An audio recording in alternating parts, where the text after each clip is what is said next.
अहम बात यह है कि पहले justice Ejazul Hasan supreme judicial council में मुसलसल जस्टिस मज़ाहिर अली नकवी का दिफा करते रहे, जस्टिस मज़ाहिर अली नकवी को शो कॉज नोटिस देने से मुसलसल गुरेज करते रहे, जस्टिस मज़ाहिर अली नकवी के हक में सुप्रीम जुडिशल काउंसिल जैसे आईनी इदारे के खिलाफ इख्तिलाफी नोट लिखते रहे। परसों उनका इख्तिलाफी नोट सामने आया, लेकिन कल जिससे मज़ाहिर अली नकवी का इस्तीफ़ा सामने आ गया, जिसके बाद तवक्को की जा रही थी कि सुप्रीम जुडिशल काउंसिल अपनी कार्रवाई ख़त्म कर देगी और जस्टिस मज़ाहिर अली नकवी बकिया सारी ज़िंदगी पेंशन और मराहत के साथ आराम से गुजारेंगे। लेकिन आज सुप्रीम जुडिशल काउंसिल ने जस्टिस मज़ाहिर अली नकवी से मुतालिक भी बड़ा फैसला कर लिया।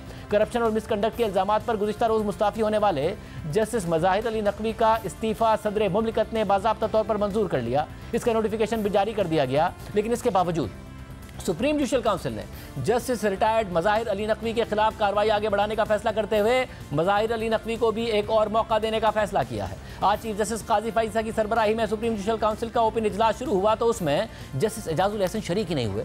तहम इजलास में justice Sardar Tariq Masood, chief justice Lahore high court justice Amir Bhatti और chief justice Balochistan high court Naeem Akhtar Afghan शरीक थे। कार्रवाई के आगाज़ में चीफ जस्टिस काजी फैज़ा ने सवाल किया कि क्या जस्टिस मज़ाहिर अली नकवी के वकील ख्वाजा हारिस या उनके जूनियर मौजूद हैं। चीफ जस्टिस को बताया गया कि जस्टिस मज़ाहिर अली नकवी की जानिब से काउंसिल में कोई पेश नहीं हुआ। चीफ जस्टिस काजी फैज़ा ने अटॉर्नी जनरल मंसूर उस्मान अवान को इस्तीफ़ा पढ़कर सुनाने की हिदायत की, जिस पर अटॉर्नी जनरल ने जस्टिस मज़ाहिर अली नकवी का इस्तीफ़ा पढ़कर सुनाया। चीफ जस्टिस ने सवाल किया कि क्या काउंसिल जस्टिस एजाजुल हसन के बगैर कार्रवाई कर सकती है या अगले सीनियर जज को लेना होगा। अटॉर्नी जनरल ने राय देते हुए कहा कि काउंसिल को अगले सीनियर जज को शामिल करना होगा। चीफ जस्टिस ने रिमार्क दिए कि जस्टिस एजाजुल हसन काउंसिल में शमूलियत से मुआज़त कर चुके हैं। अगले सीनियर जज जस्टिस मंसूर अली शाह हैं। जस्टिस मंसूर अली शाह दस्तयाब हैं या नहीं मालूम करना होगा। चीफ जस्टिस ने जस्टिस मंसूर अली शाह की दस्तयाबी से मुताल्लिक मालूम करने की हिदायत करते हुए रिमार्क दिए कि जस्टिस मंसूर अली शाह अगर दस्तयाब हुए तो दोबारा काउंसिल बैठेगी। आइन के आर्टिकल 209 की शिक 3 के तहत काउंसिल में अगर कोई जज ना हो तो अगले सीनियर जज को शामिल किया जा सकता है। सुप्रीम जुडिशल काउंसिल ने जस्टिस मंसूर अली शाह की दस्तयाबी तक काउंसिल का इजलास रोक दिया और चीफ जस्टिस ने अटॉर्नी जनरल को काउंसिल की कार्रवाई आगे बढ़ाने या रोकने पर मुआवनत की हिदायत कर दी। इसके बाद जस्टिस एजाजुल हसन की जगह जस्टिस मंसूर अली शाह काउंसिल में शामिल हो गए और सुप्रीम जुडिशल काउंसिल की कार्रवाई वक्फे के बाद दोबारा शुरू हुई तो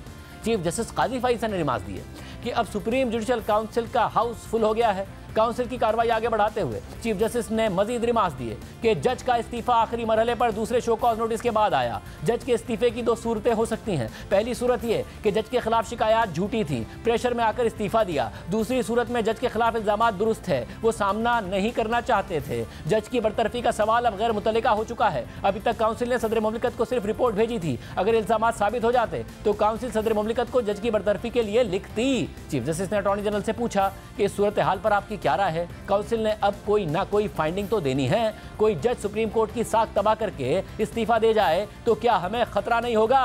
अपनी तबाहशुदा साख की सर्जरी हम कैसे करेंगे?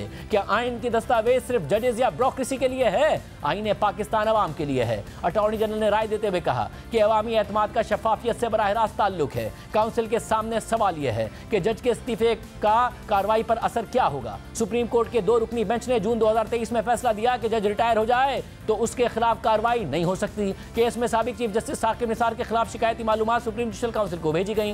काउंसिल में उस वक्त के चीफ जस्टिस साकिब निसार ने शिकायत पर कार्रवाई नहीं की। साकिब निसार के खिलाफ कार्रवाई ना होने पर आईनी दरख्वास्त 2020 में दायर हुई और फैसला 2023 में हुआ। चीफ जस्टिस ने इस पर रिमार्क दिए कि साकिब निसार के मामले में तो कार्रवाई शुरू नहीं हुई थी, जबकि अब हो चुकी है। इसका मतलब ये नहीं है कि सुप्रीम जुडिशल काउंसिल अपनी राय नहीं दे सकती है। काउंसिल में से जज का कोई दोस्त कार्रवाई के आखिरी दिन बता दे कि बरतरफ करने लगे हैं और वो इस्तीफा दे जाए तो क्या होगा? अटॉर्नी जनरल की इस बारे में क्या राय है?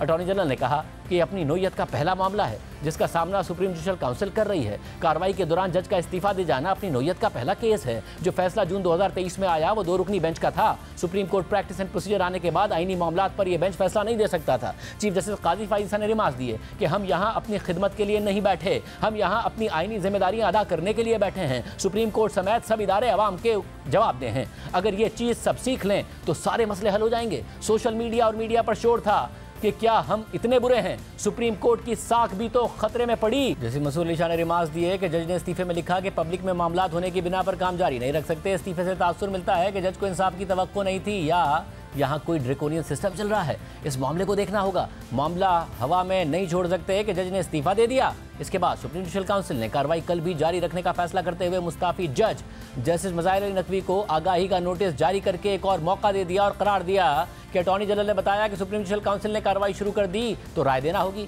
जज का इस्तीफा काउंसिल को राय देने से नहीं रोक सकता है। अटॉर्नी जनरल ने कहा कि मौजूदा केस में काउंसिल ने बार बार शो कॉज करके जज को मौका दिया। मुमकिन है कार्रवाई की वजह से जज दबाव में हो, मुमकिन है जज के खिलाफ शिकायत गलत हो। अटॉर्नी जनरल ने कहा कि पब्लिक का वक्त और पैसा काउंसिल की कार्रवाई पर लग चुका है। हर इदारे की ताकत उसकी शफाफियत और खुद एहतसाबी पर मुनहसिर होती है। सुप्रीम जुडिशल काउंसिल ने मजीद करार दिया कि मज़ाहिर अली नकवी चाहें तो काउंसिल में कल पेश होकर अपना मौक़िफ़ दे सकते हैं। मज़ाहिर अली नकवी के वकील ने वक्त मांगा तो शिकायत गुजारों को सुना जाएगा। कल दिन 11:30 बजे शहादतें रिकॉर्ड की जाएंगी।